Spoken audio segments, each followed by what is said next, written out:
आज जो मैं आपसे बातें करने वाली हूँ ना, वो कोई बड़ी बड़ी बातें नहीं हैं। बस मेरी अपनी ज़िंदगी से जुड़ी हुई कुछ बातें हैं जो मैंने वक्त के साथ सीखी, महसूस की और आज दिल करता है बस आपसे शेयर करूँ। कई बातें हैं जो हम औरतें महसूस तो करती हैं पर कभी किसी से कह नहीं पाती। तो चलिए आज दिल खोल के बातें करते हैं। पहली बात, मैं सिर्फ हाउसवाइफ हूँ ये सोचना बंद कर दीजिए। मुझे आज भी याद है, एक बार जब किसी ने पूछा था कि क्या करती हो, तो मैंने जवाब दिया था कि बस हाउसवाइफ हूँ। और सच बताऊँ, वो बस शब्द ना मेरे गले में अटक सा गया और उस शब्द ने मुझे खुद छोटा महसूस करा दिया। क्योंकि असल में मैं क्या करती हूँ, सुबह सबके उठने से पहले उठती हूँ। बच्चों के टिफ़िन से लेके हस्बैंड के कपड़ों तक सब कुछ टाइम पर। फिर घर की सफाई, राशन देखना, किचन मैनेज करना, फैमिली में किसी को दवा देनी हो तो वो, और फिर वही रूटीन, बिना छुट्टी के, बिना वेतन के और बिना किसी सराहना के। फिर मैंने खुद को बदला और जब भी अब कोई पूछे कि क्या करती हो, तो मैं बड़े गर्व से कहती हूँ कि मैं एक हाउसवाइफ हूँ और पूरा घर मेरी मेहनत पर चलता है। क्योंकि घर चलाना कोई छोटा काम नहीं है, ये एक जिम्मेदारी है और आप सब उसे बहुत अच्छे से निभा रही हो। दूसरी बात, ना कहना सीखिए और ख़ुद को इतना भी मत थकाइए। एक ज़माना था जब कोई कुछ कहता था तो मैं तुरंत हाँ बोल देती थी। कभी माँ ने मदद मांगी, कभी ननद ने कुछ कहा, कभी बच्चों ने ज़िद की और मैंने सबके लिए सब कुछ किया, पर किसी के लिए कभी ना नहीं कहा। शायद इसीलिए कई बार बीमार भी पड़ गई। फिर भी मुस्कुरा के कहती थी ठीक हूँ मैं, और बस काम में लगी रहती थी। लेकिन फिर धीरे धीरे समझ आया कि हमेशा हाँ करना मेरी सबसे बड़ी गलती थी। इसीलिए अब मैं धीरे धीरे ना कहना सीख रही हूँ। और सच कहूँ तो बहुत हल्का महसूस होता है कि हाँ, मेरी भी अपनी कोई मर्ज़ी है। तीसरी बात, थोड़ा अकेले बैठिए, खुद से बातें कीजिए। हमें दिन भर बच्चों की आवाज़, प्रेशर कुकर की सीटी, टीवी की आवाज़ सब सुनाई देता है, पर क्या कभी खुद की आवाज़ सुनी है? कभी 10 मिनट अकेले बैठिए, बिना फ़ोन, बिना टीवी, सिर्फ खुद के साथ। शुरू में अजीब लगेगा, लेकिन धीरे धीरे आपको अपनी सोच, अपनी असली फीलिंग सुनाई देने लगेंगी। मुझे याद है जब मैंने अकेले छत पर बैठकर शाम का सूरज देखा था, तो आँख में आंसू आ गए थे। क्योंकि तब एहसास हुआ कि मैं खुद को बहुत पीछे छोड़ चुकी हूँ। पर अब मैं रोज़ थोड़ा समय खुद के लिए निकालती हूँ। कभी चाय के साथ तो कभी किसी पुरानी डायरी के साथ अपनी पुरानी यादों को ताज़ा करती हूँ, ताकि मैं खुद को ना भूलूँ। चौथी बात, दूसरों से खुद की तुलना बंद कीजिए। आजकल सोशल मीडिया पर हर कोई इतना परफेक्ट दिखता है ना, जैसे सबकी ज़िंदगी फिल्म हो। पिक्चर परफेक्ट घर, हमेशा स्माइल करता परिवार, मॉडर्न किचन, क्लासी लुक। पर हम भूल जाते हैं कि ये सब एक एडिटेड रियलिटी होती है। सच तो यही है कि हर घर में उलझनें होती हैं, सबके झगड़े होते हैं, सबकी कमज़ोरियाँ होती हैं। सो प्लीज़, जब आप इंस्टाग्राम या यूट्यूब पर किसी की चमकती लाइफ देखें तो ख़ुद को छोटा मत समझिएगा। आप जैसी हैं, जो भी कर रही हैं, वो भी बहुत कुछ है।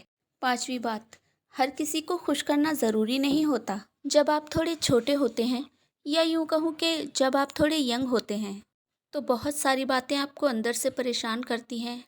तब आपका मन एक अस्त व्यस्त उलझन में रहता है और फिर आपकी हो जाती है शादी और फिर शुरू होता है ज़िंदगी का नया पड़ाव। बच्चों ने क्या कहा, सासू माँ ने क्या कहा, नंद ने आपकी बात का जवाब नहीं दिया, हस्बैंड ने आपकी बात को हल्के में लिया, और फिर दिल करता है कि मैं सबको खुश रखूं, कोई नाराज़ ना हो और सबको अच्छा लगे मुझसे। पर यहीं पर हम गलती कर बैठते हैं। हर किसी को खुश रखने की कोशिश में हम खुद को कहीं दूर, बहुत दूर पीछे छोड़ देते हैं। हमारी पसंद, हमारी आवाज़, हमारी खुशी सब धीरे धीरे दब जाता है। मुझे भी लगता था कि मैं अगर सबका ख्याल रखूँगी तो सब मुझसे खुश रहेंगे, पर ऐसा नहीं होता। कुछ लोग कभी भी संतुष्ट नहीं होते, चाहे हम इनके लिए कुछ भी कर लें। इसलिए मैंने धीरे धीरे ये सीखा है कि मैं सबसे पहले खुद को खुश रखूं। क्योंकि मैं अगर अंदर से खुश हूँ तो मैं बाकी सबको भी अच्छे से संभाल सकती हूँ। खुद की खुशी की जिम्मेदारी खुद उठाइए, ये किसी और का काम नहीं है। सच कह रही हूँ, कोई नहीं आएगा आपको खुश करने के लिए। यहाँ किसी को कोई फ़र्क नहीं पड़ता कि आप सुखी हैं या दुखी। ये सब मतलब की दुनिया है, चाहे आपका कितना भी करीबी रिश्ता क्यों ना हो, सबको अपना काम वक्त पर चाहिए। तो इसलिए आप भी थोड़ी सेल्फिश बन जाइए, तभी लोग आपकी कदर करेंगे। 5वीं बात, खुद को बस रिश्तों से मत जोड़िए। मुझे ऐसा लगता था कि मैं भी बस माँ और बीवी बनकर रह गई हूँ। फिर धीरे धीरे एहसास हुआ कि नहीं, मेरी भी तो कोई पहचान है, मैं भी एक इंसान हूँ। अगर आज कोई मुझसे पूछे कि तुम कौन हो, तो मैं गर्व से कहूँगी कि मैं वो हूँ जो थोड़ा थोड़ा खुद को ढूंढ रही है, जो कहीं पीछे छूट गया है उसे खोज रही है। आप भी ऐसा कीजिए। अपनी पुरानी पसंद, अपना पुराना कोई सपना जो भी है, उसे फिर से खुद से जोड़िए। कभी सोचिए कि अगर आपके आसपास के सारे रिश्ते हट जाएं, तो आप कौन हैं? मैं यकीन से कह सकती हूँ कि आपका जवाब वही आपकी पुरानी शादी से पहले वाली पहचान होगा। 6ठी बात, सब कुछ एक साथ परफेक्ट नहीं हो सकता। पहले मुझे भी ऐसा लगता था कि अगर मैं कपड़े धो रही हूँ या कुछ और काम कर रही हूँ तो घर भी एकदम पिक्चर परफेक्ट होना चाहिए। अगर मैं घर संभाल रही हूँ तो लोग मुझे जज ना करें कि क्या ही कर रही है दिन भर।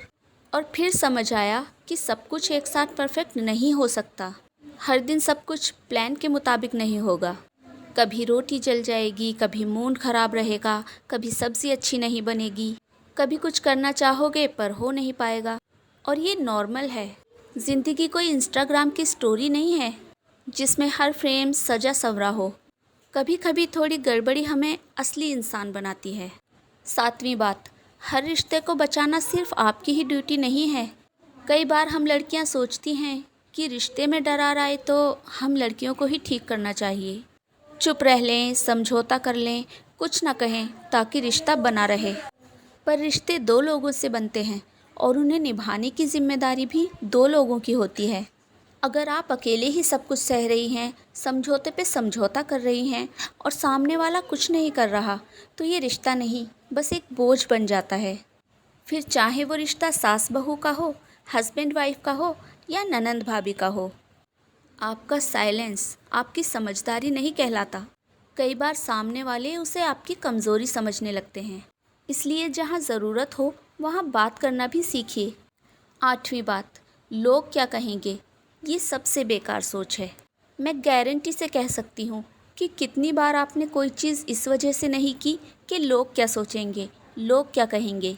कभी अच्छे कपड़े पहने तो सोच लिया, अरे लोग क्या कहेंगे, ये थोड़े ज़्यादा स्टाइलिश हैं। कोई पोस्ट डाली थी, फिर लगा सब देखेंगे, कोई कमेंट कर देगा तो, यही सोचकर बस डिलीट कर दी। लोग तो कुछ ना कुछ कहेंगे ही। आप कितनी भी चुप रहो, सिंपल रहो, कुछ ना कहो, कुछ ना करो, तब भी लोगों को तो कहना ही होता है। तो क्यों ना वही किया जाए जो आपका दिल कहता है। फिर कम से कम ये पछतावा तो नहीं रहेगा कि काश मैंने अपने मन की सुनी होती। देखिए, आप जो कर रहे हैं अगर वो गलत नहीं है तो किसी के आगे मत झुकिए। सच बताऊं, सबसे ज़्यादा तकलीफ़ तब होती है जब हम दूसरों से कुछ ज़्यादा ही उम्मीद रखते हैं। हम उम्मीद करते हैं कि हमारा कोई ख्याल रखे, हमें ख़ास महसूस कराए, हमारी तारीफ़ करे, लेकिन जब ये नहीं होता तो दिल टूटता है। इसलिए मैंने ये तय कर लिया है कि मैं अब अपनी खुशियों की चाबी किसी और के हाथ में नहीं दूंगी। अब जब मन उदास होता है तो मैं खुद को चाय बना कर देती हूँ, खुद को आईने में देखकर मुस्कुराती हूँ, खुद की तारीफ़ करती हूँ। आप भी ऐसा ही कीजिए। सच कह रही हूँ, खुद को इतना ही प्यार दीजिए जितना आप अपने बच्चों को देती हैं, अपने परिवार को देती हैं। करके देखिएगा, मन कितना हल्का हो जाएगा। मैं यकीन के साथ कह रही हूँ। उम्मीद करती हूँ आपको आज का ब्लॉग पसंद आया होगा। अगर वीडियो में कोई भी बात अच्छी लगी हो तो वीडियो को एक लाइक ज़रूर करिएगा, चैनल को सब्सक्राइब कर दीजिएगा और बेल आइकन को भी प्रेस कर दीजिएगा ताकि ऐसी ही मोटिवेशनल वीडियो आपको समय पर मिलती रहें। मिलते हैं नेक्स्ट ब्लॉग में, तब तक के लिए टिल देन बाय बाय, अल्लाह हाफिज़।